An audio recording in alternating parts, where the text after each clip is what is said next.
From the Scripps Studios, this is 10 News. 2 people are in the hospital right now after a walk with the dog turned tragic. One man might not make it. Good evening, I'm Emily Thode in for Vanessa Van Hefty. A cab crashed into them on Fairmont Avenue in Grantville, and that's where 10 News reporter Hannah Mullins has the tragedy that adds to the terror. They were walking their German Shepherd across this street. Sadly, the dog did not make it. Talking to people in the area, they believe they were coming through here, heading up to the hillside to go visit some friends.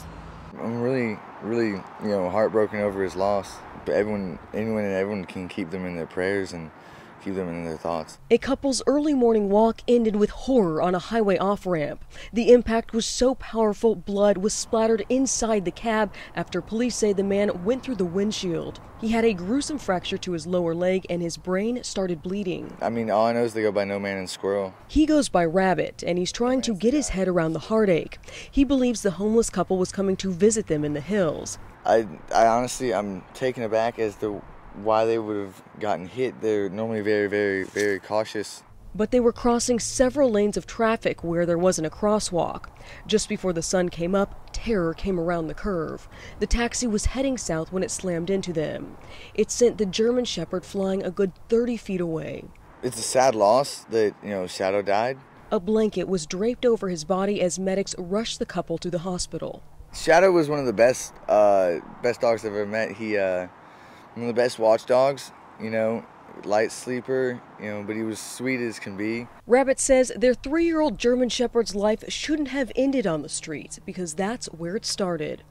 The woman has head trauma and the man has a brain bleed, now being called life-threatening. In Grantville, Hannah Mullins, 10 News. A developing story, the local military community is mourning the death of a Camp Pendleton Marine. 20-year-old Lance Corporal Cody Haley died Friday during an accident at Camp Pendleton. Family and friends are sending messages of love and support on Facebook. Investigators haven't released any details about what happened. And the search effort has been called off for 3 Marines who are presumed dead. This after an Osprey crashed near Australia yesterday. The Marine Corps is calling this a, quote, mishap.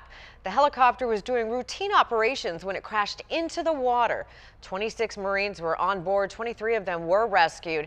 Marines are going to try to retrieve the Osprey in the coming several days. A man was killed after crashing off the side of the road in North County. Police say the 80-year-old driver lost control and crashed down an embankment. It happened just before 1 this afternoon along San Pasqual Valley Road. That's about 5 miles east of the San Diego Zoo Safari Park. An 18-foot boat washed ashore in La Jolla overnight. Someone found the bayliner on the beach near the stairs at Sea Ridge Drive. Witnesses say 3 people got off the boat and ran up the nearby stairs. Border Protection found several containers of gasoline on board. They impounded the boat as evidence.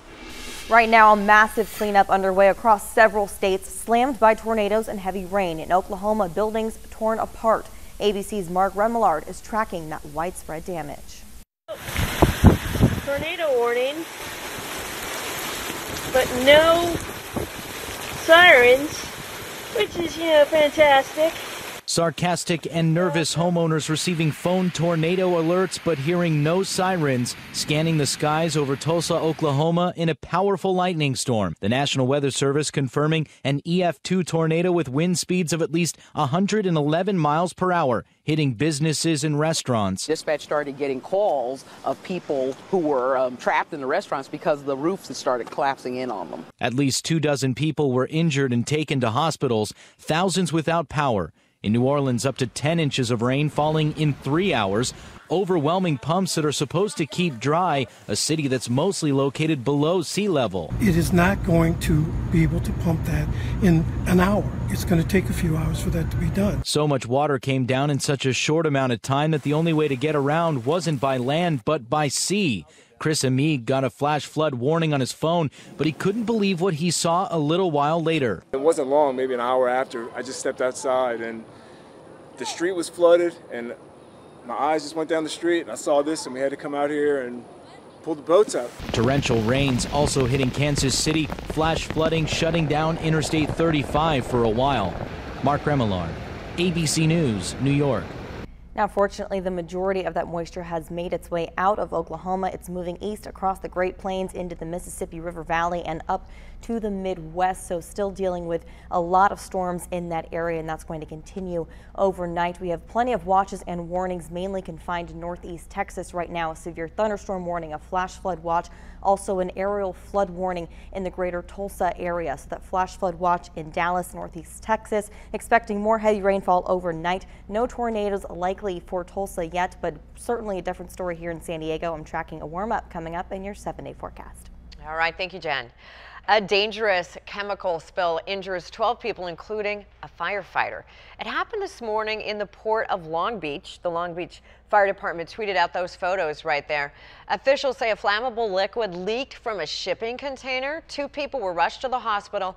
Firefighters and lifeguards created a containment area in the water to protect the environment. It's unclear what caused the spill. Happening now, heavy metal fans are packing downtown as one of the biggest bands of all times gets ready to play Petco Park.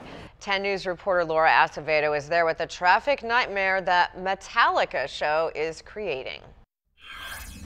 That's right, Emily. Several streets surrounding Petco Park are shut down, and I want to show you SDPD officers are directing traffic here on J Street. The cone set up so no one passes through. 40,000 fans will fill the stadium to see Metallica and the other bands performing before them.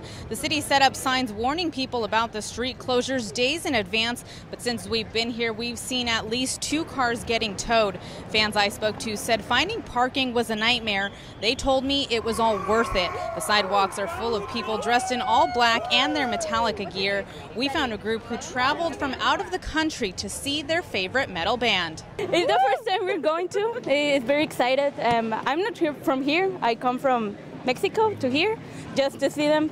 And the concert is getting started right now, so if you don't need to be here in downtown, avoid the area. Reporting in Petco Park, Laura Acevedo, 10 News. Developing stories, Secretary of State Rex Tillerson and North Korea's foreign minister did not meet today despite attending the same conference in the Philippines. This comes one day after strict new sanctions were imposed on North Korea over its missile tests. The sanctions could cost North Korea $1 billion. Both men will be in the same room for another meeting tomorrow, but they're not expected to meet privately. New details. Excessive corrosion caused last month's deadly ride malfunction at the Ohio State Fair. Today, the ride's manufacturer said the corrosion on a gondola caused the ride to fail. It sent passengers flying. 1 person was killed, 7 other people were hurt. Officials say the ride was inspected hours before the accident. Now, the Beach Blaster here at Belmont Park is made by the same company. The ride recently reopened after being shut down and re-inspected. Right now, there's a nationwide manhunt underway for an escaped inmate who overpowered a prison guard. Deputies in Paulding County, Ohio say Brandon Powell is being transported from a mental institution to jail. When he overpowered the deputy who was driving him, it caused the car to crash. He got the deputy's gun and ammo, then took off. The manhunt is mainly focused near his hometown of Antwerp in Ohio, but deputies say he could be anywhere. People living nearby are scared. I called my wife and my little boy Braxton and told them to leave home, lock the doors. I don't know if I want to stay home right now because he knows where I live. Powell was arrested last month on felony rape charges, but he became suicidal in jail.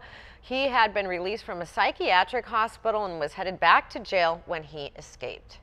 More than 30,000 current and former UCLA students may have had their personal information stolen. The university says someone hacked into a server that contained some students' personal data.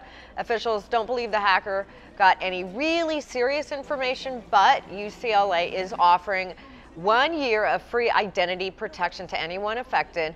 The university says it's still in the process of notifying students. A local group is raising money to help bring Iraqi and Afghani combat interpreters to the U.S. Today, people came to Balboa Park for the No One Left Behind outreach event. The group helps interpreters who fought alongside U.S. troops get visas. No One Left Behind helps them and their families resettle safely here in the San Diego area. We don't just give them things to help them survive. We give them job training. We help them integrate. We help those of their family members who don't know English learn English, and then they become contributing members of our communities. The Taliban and other terrorist groups are hunting the interpreters. Volunteers say keeping them safe is a matter of national security. Disturbing new video, a Lyft driver attacked in a gas station parking lot. What she says set the fight in motion. And Taylor Swift heading to court after accusing a radio host of groping her. Why she'll be the one defending herself. A mild and sunny week ahead. I'm tracking warmer temps on the way coming up in your 7-day forecast.